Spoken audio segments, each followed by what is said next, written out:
didn't come up in a traditional CPA firm, right? So I didn't have this outdated concept of, oh, we've always done it that way. So I made up the rules as I went along. It just made more sense that if you were going to do a tax return, it would be more accurate and more efficient if you knew you had tied out the books. And then you could help them with monthly advisory using this data real time to make managerial decisions. Welcome to Deduct This, powered by ProConnect Tax. This is where tax professionals come together to share ideas, experiences, and fresh perspectives to help you grow your practice and your future. We're glad you're here. Let's get started. Welcome back to Deduct This with Carrie and Lexi. I'm Carrie. Hi, and I'm Lexi. Today we are talking all about how passion and curiosity can take your career in unexpected directions. We're super excited to have our guest. Our guest today is Nancy McClelland. She is the founder of The Dancing Accountant. I love this name. She's been doing tax and accounting for over 3 decades and has owned her own firm for over 25 years. She has such an interesting story, and she started off as a music teacher, which I love. So we need to talk a little bit more about that. Nancy, welcome to the show. Oh my gosh, thank you guys so much for having me on here. When I met you at Intuit Connect, your energy was just so good and we got along so great. And when you were like, hey, you want to be on the podcast? I was like, I am in. When are we doing this? This is great. We felt the same. We loved connecting with you, and we know that you are so plugged into the community, the accounting community, and you have such an interesting story that I think is so inspiring and fun and not boring. And it's just so fantastic. And so let's talk a little bit about your story. So you started out teaching music, and then somehow you ended up running a full service, super successful accounting firm. Can you just walk us through how that even happened? It still seems crazy to me, actually. I was talking to a friend not that long ago about how when you're looking forward and you're trying to figure out what you're going to do in life, you're searching for a path. And it feels like it's just an infinite number of possible ways you could go, or you feel completely limited and there's only one way you could go and you feel, pigeonholed. But when you're looking back at your path, at what you actually did, you're like, oh, that makes sense. Yeah, sure. I went here and then I went there and then I went there and that is how I feel about my own story. So cool. It only makes sense looking backwards. It really doesn't make sense looking forward. And I think honestly, it's because I have always been interested in just literally everything I have ever studied. I haven't found a topic I haven't liked yet.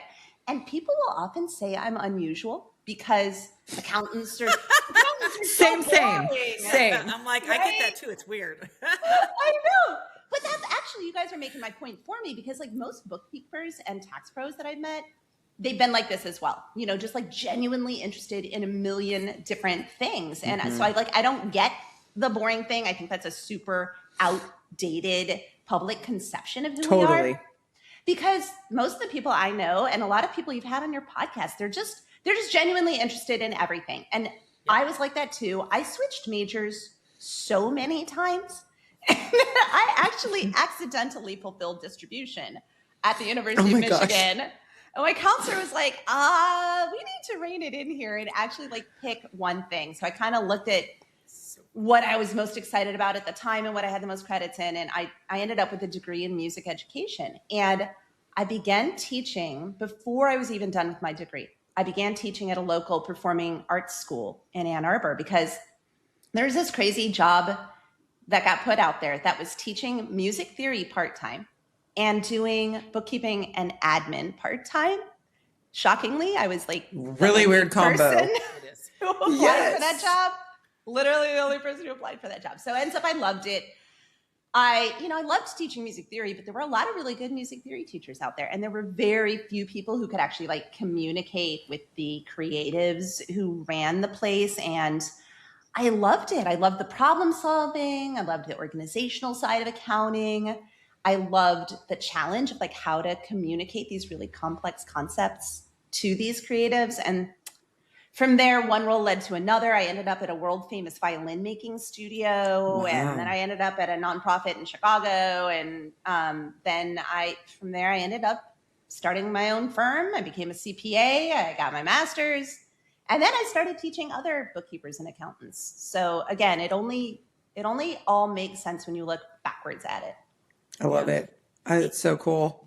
It is interesting. I don't know if you know this, but there's a weird thing. I have college age children, and I have found that a ton of students that are in STEM, engineering, and things like that are also musicians. So there's got to be something. Huge within that. connection. Oh, there is. Right, Yeah. right. It's a huge So connection. And I actually used to speak on this topic back when I was doing public speaking the first time around when I was in music education about those correlations. It's kind of astonishing, but the same thing where, you've got this outdated concept out there about accountants being boring, and then you go and you actually interview them and you're like, oh my God, no, they're so full of life and they're so Oh my God. full They're of some of my favorite people. yeah, well, they should be because we rock. I mean, we really are amazing. And I think if you went at a conference just like one by one and you looked at how many people are dancers or musicians or artists or whatever, it would be pretty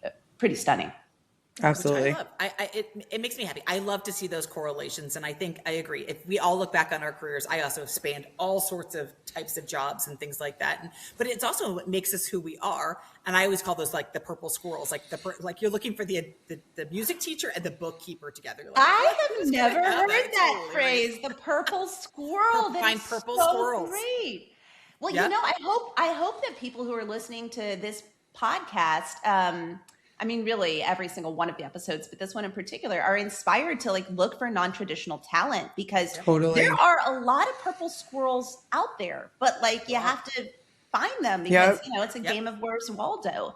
And I think that when we keep our minds open to that, I mean, it's one of the reasons I started Ask a CPA, right? I'm really nervous about the capacity crisis that we have in accounting today, especially with CPAs.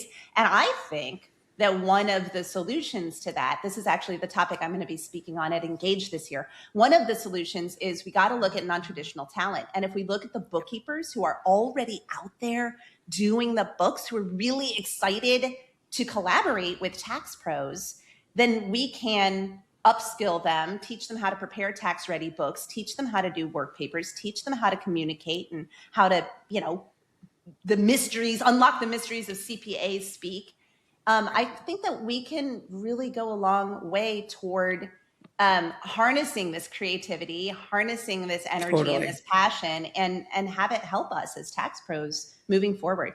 Well, and with the technology is making it cooler than it Yes. used to be, right? It's So so having cool. the AI and things like that, and if you're in software and it's surfacing anomalies, opportunities, things that you can talk to your clients about, you could sort of the upskill again is that human interaction.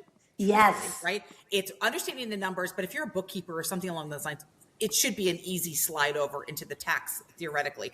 And then it's about understanding how do you translate that to have those conversations. But you're right, the people that are in those types of jobs today, they're already having conversations and understanding how to talk to clients and things like that. So they're totally. I do hope we see this wave with technology. I absolutely it do. changes from the boring to the more exciting.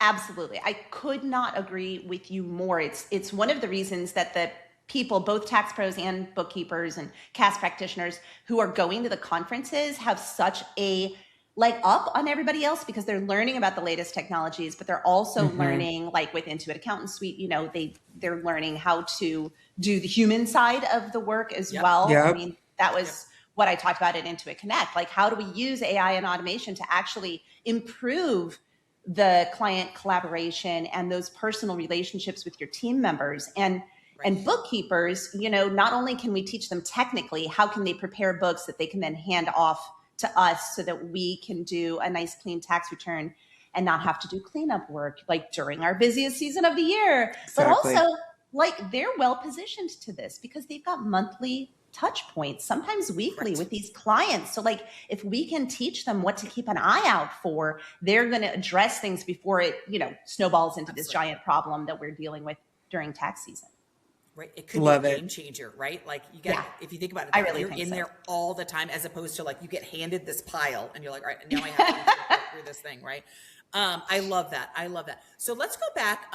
Again, we were talking about how, you've moved into becoming a CPA, not just moved into it. You've been doing this for many years, but your practice isn't just bookkeeping or tax or things like that. You're doing everything. You're doing the gamut from bookkeeping to accounting to tax to advisory, which is that's a big span, right? And we're talking more and more to people about kind of doing less of the compliance, more of the advisory and things like that. And you've made that evolution. So talk to us about how did you do that, and like what were some of the pitfalls and things like that? Like people want to learn from each other here. Well, this is a real ignorance is bliss kind of moment in my life, because it's much more common today with progressive firms, who are doing what I call the full arc of services. But it was very uncommon 25 years ago. Mm-hmm. And so the beauty of it all, I mean, I guess kind of the pain as well, was that I didn't come up in a traditional CPA firm, right? So I didn't have this outdated concept of, oh, we've always done it that way. Like, this is just how it's done. So I made up the rules as I went along. And remember, we keep talking about how old I am, but in a good way, right? Because this was before all of these online communities, like my Ask a CPA group for bookkeepers, or Realize, or Nadia Rodriguez's Inner CPA Circle, that kind of thing. Or even podcasts such as She Counts or yours. Like, people now, they get to hear a lot of different perspectives, and it wasn't like that back then, and it was very isolating.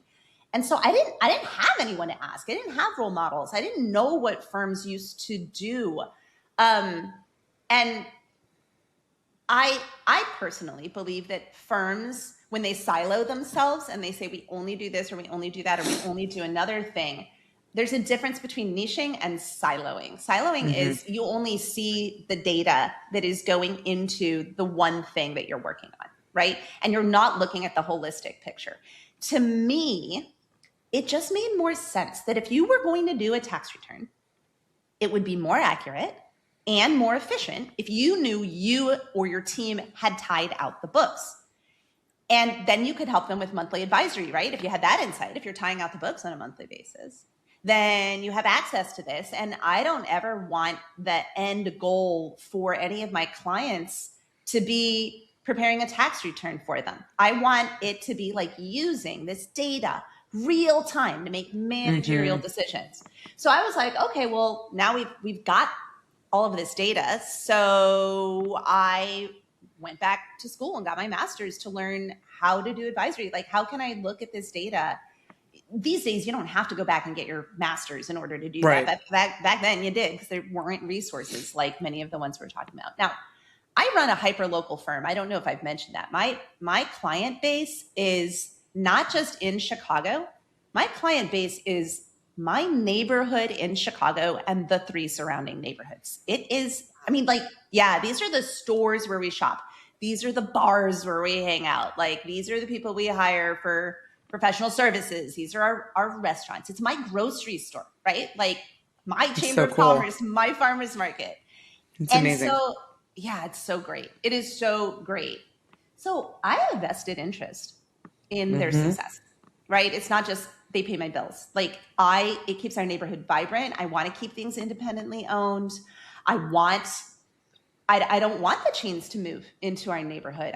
That was one of the reasons I worked my hiney off during the pandemic to get over $8 million of financial relief for our clients, because I did not want our neighborhood to just be overrun by chains once all of the independent businesses died out. And so client needs were expanding over time as our neighborhood grew and became like a hot place to live in Chicago. And they would have questions, and I wanted them to turn to me. I wanted to be the person they asked first. And that was natural for them, right? Because they already trusted me.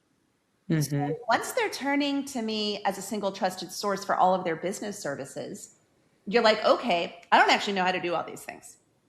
So I better network with others in the community who are experts in that area. So, like, you need to find small business HR people and small business insurance people and small business attorneys and all of that kind of stuff. So, that's probably why I'm so focused on community, is that not only was I working with local clients, I'm also now working with local partners. Mhm. And actually, that's what led to public speaking the second time around, not the music education side of things, but this, because these partners and our local chamber of commerce and stuff like that would say, hey, can you please come speak to, even our state rep numerous times has been like, can you come speak to local business leaders about this new retirement rule that Illinois has, or, It's amazing. yeah, a new sales tax thing or whatever. So I built the practice step by step. I kept layering on services and building my team and training my team, but we always kept education like really central to that approach. And again, now it's more common. I would argue it's not common enough. Yeah. No, it's a good point. It's so amazing. I love like helping your community and like, in big ways. And it's like that little step that you took in the beginning. And talk about doing advisory for years now. And, and now it's table stakes, right? Like with technology taking over compliance, we talk about this with almost everyone we speak with on the podcast because it is the topic right now. And it should be. It should be 100%. the topic right now. I am glad 100%. you're talking about it. Yeah. Absolutely. And I've seen you in action. You have so many peers in the industry that live all over the nation, all over the world. There's people in Jamaica and you guys lean on each other and you have the community that you've built, how you help each other, the advice, and then just moving into the education piece, it's like you were saying, you learn from each other and then you help your clients even more. And so how has your community, your education, all of that shaped how you are serving your people? And I know that you kind of touched on that, but digging in a little bit further, what does that look like even this next year with technology coming into play and all of those things? Yeah, my husband and I were at a party once where a woman who's now a good friend, actually, she turned to my husband and like mistakenly thought that he was a professor. Like, I don't even remember how that happened, but she just turned to him and she's, making conversation and she goes, so what do you teach? And he thought about it and was like, well, I guess we all teach something, right? And we ended up getting in this really interesting conversation about what it is that we teach. And I could not agree more. I really believe that if we look at what we're doing, we're all teaching something. So like looking at what your passions are or looking at what the client needs are and what you find yourself called upon to deliver over and over, those are things that I think we should be identifying and leaning into. I have this concept called personalizing professionalism, which is being the professionals that we are and building these relationships on trust. CPAs are the most trusted profession out there. I think that if we take that and then find the human who's on the other side of that Zoom or phone call or counter or desk or whatever, and learn who they are and help each other remember that we're humans first, we're professionals second, then we can take this, especially leaning into technology, like you keep alluding to. I think that we can grab that in this moment in time, this very special moment in time, and say, okay, what do I teach? And how can I get this message across to the people who most need to hear it? And the answer is leveraging AI and automation, because we can get it to take the drudgery away from I keep being promised that AI is going to steal my job. And I'm like, okay, I'm waiting for it. I'm ready. Right. Come steal my job. Yeah. And because I want it to steal the parts that I don't like. And so 100%. do my team members, right? Like they want meaningful work too. It's not just about what the clients are hoping for and what questions of theirs we can answer as educators and figuring out what it is that we teach and what our message is. It's our team members too. They're going to be happier if they're doing really meaningful work. So I think that having a teaching mindset, it helps me explain complex financial concepts in these simple, relatable ways. But the way I'm getting at those complex financial concepts is different today using like my favorite tools, because I'm I can only have so many eyes in my head, and I can only have so much in my brain, whereas AI can look at a world of data and a world of information.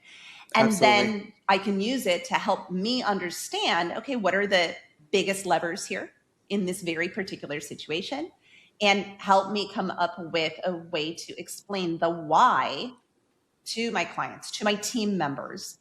And then my clients are feeling like I really care about them, right? Like they can see how connected we are. It makes them feel more comfortable asking questions. And that's one way that we help each other feel less isolated. You know, you mentioned our communities in the accounting world. I mean, we are so strong and we're always leaning on each other.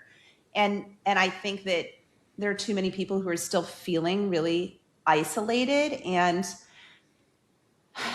you know, finding your people, finding your community, and learning how to do these things that I'm talking about. Like, I mean, it's the reason I began speaking at conferences, and the inspiration behind the podcast, She Counts. It's the inspiration behind the community, Ask a CPA. It's knowledge is power, right? And our motto in Ask a CPA is knowledge is power. So keep asking questions. And just to touch on knowledge is power, one thing I just love about watching the accountants in the community is not just knowledge is power, but sharing knowledge is power. Yes. And I think for years that was something like, well, I can't tell my secrets. Like, we're so successful, and I don't want secret sauce. And that's not it anymore. Like, it is about knowledge sharing in all the professions, because there's so many seats at the table for everyone. Are you kidding me? In this industry, they're begging for more people to come in to help. Yes. And like, you guys pass off clients that are better fit for other. I mean, it is a different industry. It absolutely is. It like doesn't even, I mean, I if I could look at with like my eyes 25 years ago, you know, if I could look at that and put it side to side with where things are today, I feel like you wouldn't even recognize it as the same. You wouldn't believe industry. it. Yeah, absolutely not. Agreed. And it's one of the reasons, like you said, how you created your podcast. We did that. That's exactly the reason that we have this today, is the sharing of through storytelling, right? People learn through storytelling much more than they do by reading, you know, articles and things like that, but hearing someone's voice and putting the human aspect on things. And then not only this, it's been very interesting over the years as people have started at our company, or even my children. I'm always like, go ask somebody. People inherently want to actually help people. There are few and far times in my entire career that I've reached out to ask somebody either for help, ask a question on how to do something, that I have been shut down. Typically, people want to share their story or share how to do something. It makes them feel good. You learn something, you feel good. And it's okay to ask those things. And I love the idea of, again, people listening to this and being like, oh my gosh, Nancy said this. That makes me want to go either listen to other podcasts or learn, hear other people's stories about things that I can do too. And it makes it a little less scary. It makes it so much less scary. Yes, I was recording a podcast a couple weeks ago where I said, you know, helping people feel less alone. If you look at all of the different things that I do, whether it's client work or the podcast or the community or like the public speaking or like literally anything, you look at 100% of the things I do, the common thread through all of it is helping people feel less alone. Absolutely. Yeah, I have this big dumb smile on my face for those who are listening and can't see the video here, because what you're saying, Carrie, resonates so strongly with me. When you find your people and you feel comfortable asking them because you've convinced yourself of the truth, which is we want to help each other. As a matter of fact, I argue. So I have a really good friend who is such a helper in this industry, but she has a really hard time asking for help herself. And she was one of the guests on a panel that I did for the Bridging the Gap conference a couple of years ago. And I had to explain to her, I'm like, you know how amazing it makes you feel when I ask you for help, or when I ask you a question, or when I ask you for support? And she's like, yeah. I'm like, has it ever occurred to you that I feel the same respect in return when you ask me? Right? Yep. Absolutely. So true. Absolutely. Right? What's that old saying? Sharing is caring, right? It is. I know. You gotta love a little saying there, here and there.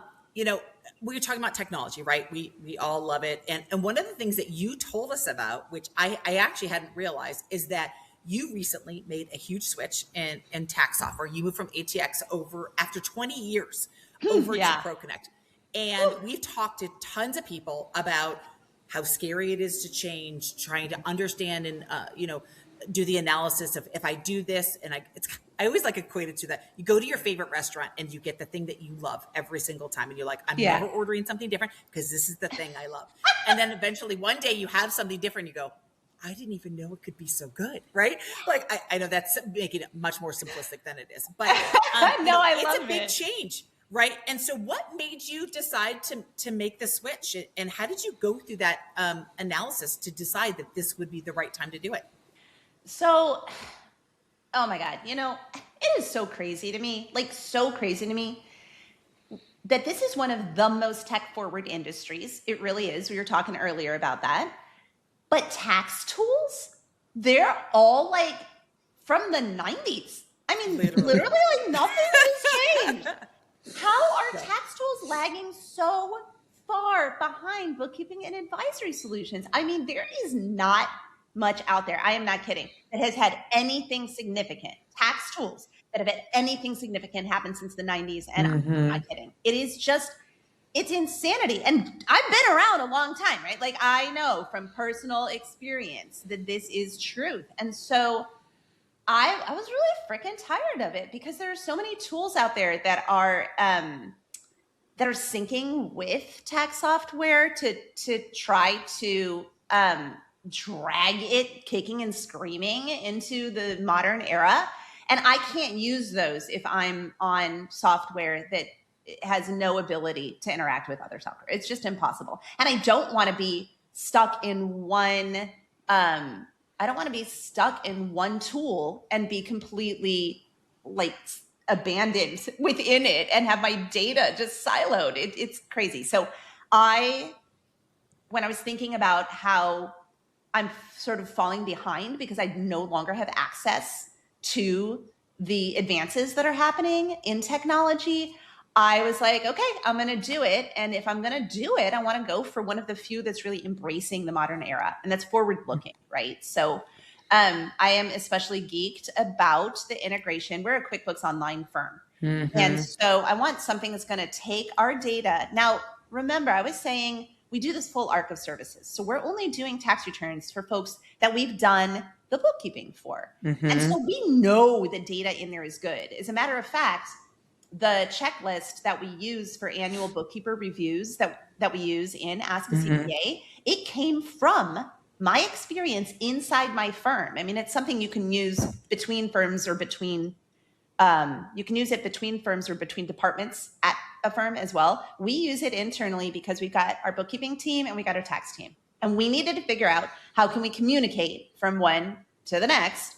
Here's all this information you might need to know. And here's what we've already done so that you don't have to reinvent the wheel and all of that good stuff. We want to take that data in QuickBooks Online, which we know has been reviewed by our bookkeeping team and we know it's solid. And so why are we like retyping this information into tax software? It's so ridiculous. So we want to leverage that data. We want to leverage that relationship. So ProConnect was an obvious one on that end, but it's on the other end as well, right? It syncs with Sanford Tax.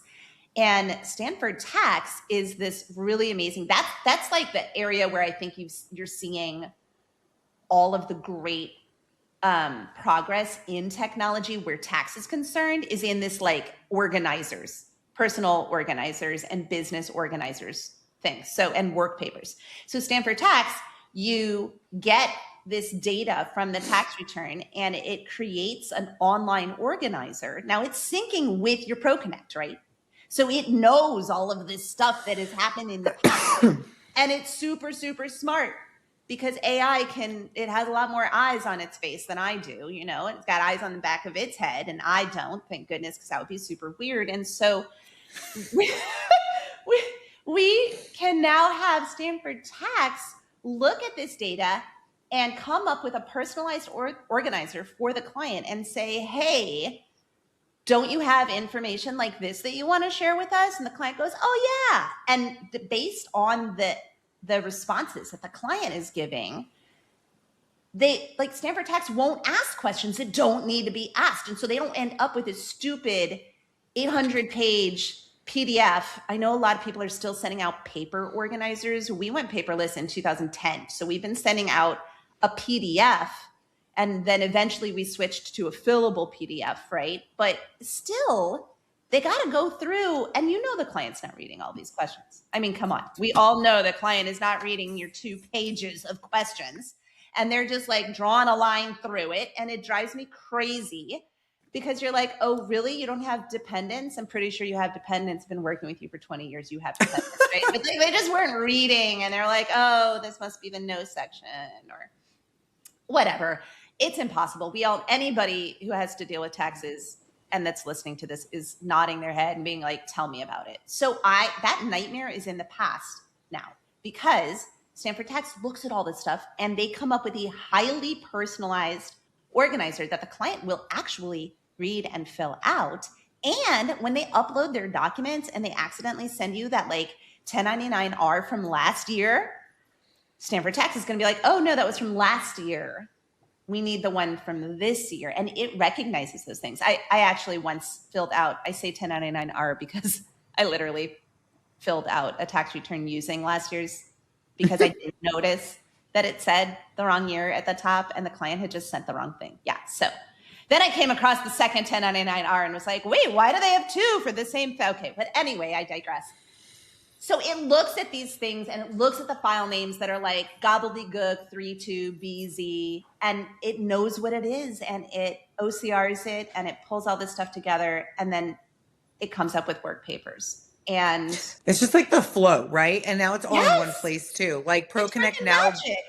Yes. And like this summer, like again, we talked to you at Intuit Connect and like how excited you are about like now that you've made the switch, your tax is going to be in your books now too come the summer and like Intuit Accountant Suite. And to your point, it's like you don't have to, it's the back and forth. It's the flow and the advisory piece. It's totally like an assistant. It's an assistant. It really is. And ProConnect's also got advisory built into it. So, we've got Intuit Accountant Suite that's helping us with the advisory for our QuickBooks Online file. And then now we're bringing, I was saying 25 years ago, I didn't know that we weren't supposed to do all of these things at the same time because it just made sense to me. And now like the rest of the world knows that too, including Intuit. So they're like, hey, you've got these insights for your QuickBooks file. What about tax? And ProConnect can look and come up with the tax part of it too. So when you're delivering these very human, personalized,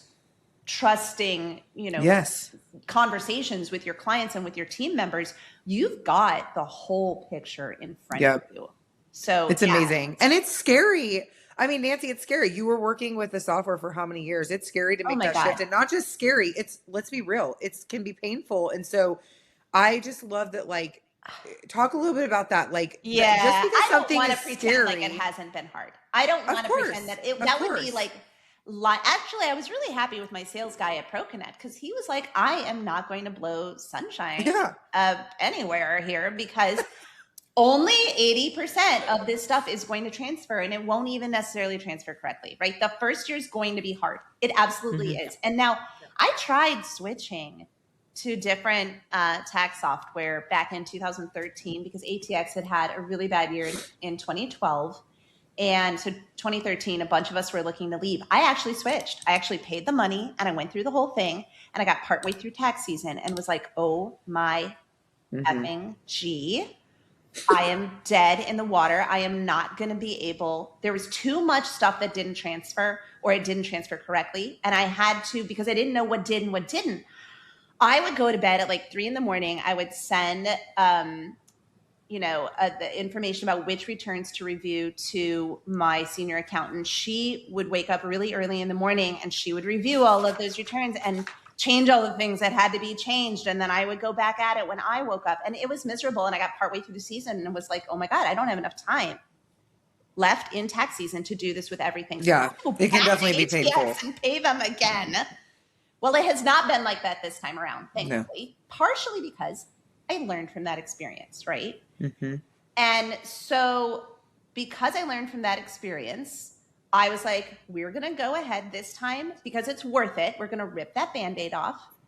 And it's funny because I have a really good friend who's on tax council, Katie Healy, who is just like dying. She's so excited because she left her firm of 15 years that wouldn't drag themselves into the modern age. She left and started her own firm because she wanted to be tech forward. So she got to start from scratch with all the cool toys. And she's like, you have to do ProConnect. You're going to love it so much. And so she told me, she's like, ripping that Band-Aid off is going to be worth it. I know it's going to be hard. Yeah. But, you know, you got to look at her excitement and you got to embrace that because yes, it's scary. But that's okay. Fear is a normal, natural human emotion. It's growth. It is. It's growth. Do it anyway. That is one of my mottos. We did a whole freaking episode on She Counts called Do It Anyway. Don't tell people to be fearless. Tell them it's okay. Be fearful. This is normal and natural, but push through to the other side. So if you prepare early, if you prepare thoroughly, which I didn't do first time around. We made checklists. We did testing. I got my team involved. I mean, being scared is fine. It just means you're taking it seriously. And also, you know, we talked about the honesty behind not everything is going to transfer and not everything's going to transfer correctly. Be not only honest about it, but like laugh at it. Like find your sense of humor in this moment because honesty plus a sense of humor is a great combo. The other CPA who works in my firm, Julie, she's hilarious. She's so freaking hilarious and very sarcastic. And so like we're joking constantly about when we find something that like didn't work during the conversion. So like there was one situation where they accidentally flipped the husband and the wife on a Schedule C and she was like, oh, I guess it turns out ProConnect must be sexist. But she accidentally said it wrong and said sexiest. And so I just lost it. We're like, yeah, ProConnect is the sexiest, man, you know? And so we're going have fun with through it. Yeah. The pain and the frustration together because we can see this joyous, beautiful place on the other side of it. So you know, sit down. If you are going through that pain right now, or you're looking at the shiny new toys that your friends have and you don't have those, sit down as soon as tax season is over. We'll like take a week or two, but like then sit down with a colleague or a friend, or hopefully a colleague that is a friend, and help each other plan for how you're going to do it differently the next time. Because yes, it takes some time and it takes some effort and it is scary, but that doesn't mean you shouldn't do it. Don't all the good things do. Yes. Don't give yourself one more season with software from the 90s. It is not worth it. I'm here to tell you, it is not worth it. We are so much happier now. Yeah, great advice. I feel like there's Lexi and I always love we script sayings all the time, but is like this idea around like anything worth having is worth working hard for, right? Or it's true. Maybe you're it absolutely around, I'm not sure, but like you will get you reap your rewards, right? Like the work you'll get it on the back end, and with progress. Sometimes there's some pain with it, but then you're going to see on the other side, and then you go back and you just like AI, right? I cannot imagine my workday, my life without this technology. There's no way. Right. And I think the same thing with the software is while it might be hard the first year, you're going to get so much reward on the backside of the things that you're going to do. And if you can save time doing some stuff and surface up net new things that you didn't even know, like it would take you hours to sometimes go find those anomalies or things that you can highlight to your clients. That also makes you a better provider for your clients. Oh my gosh. To be able to be like, our these clients are the things we're talking about. Our clients are so excited about this change. It is going to, like, if you named all of the different ways that this is a positive thing, it's not only making us more efficient, it's making us better communicators. Mm-hmm. It's helping us be more insightful. It's giving us time and calm during a period of the year that has traditionally been frenetic. Like I want all of that for myself. I really do. And I want it for my team members too. if the only negative is it's really hard to switch, and the positives are like this giant rainbow of purple squirrels, as you called them, you know, then like, Purple squirrel. yeah. I mean, and it's all back to good. your, it's really hard to switch. Let me be clear too, like, and this is not a bias. It's hard to switch if you switch at all. It is not like, This is not ProConnect. This is pervasive. No, it's pervasive. It's anything, right? Exactly. So it's like you can either go through those pain points, to your point, for the rainbow and especially in this moment in time, you will be left behind if you're not embracing technology. When we tried to switch in 2013, we weren't switching to ProConnect. We were trying to switch to Pro Series. Yeah. And I legitimately dropped it after having paid for it, and then also paid for ATX again, right? Like this is not a ProConnect thing. It's going to be hard, and I'm going to argue that ProConnect they're certainly doing everything they can to help me. My onboarding people have been really amazing. They're taking a huge amount of time. They've got resources out the wazoo, you know, in terms of planning. And the key is do all of those things in your not busy season. Don't try doing those things during the busy season. Absolutely. You know? And you have those resources. You have time. You've got runway. Yeah, absolutely. So I was just going to say, Nancy, we have spent so much time with you today. This has been a wealth of knowledge. We are going to have you back. Absolutely. I can't wait to hear about your first season with your tools and then this summer. So we'll absolutely have you back. And just thank you for your time. And we just love catching up with you.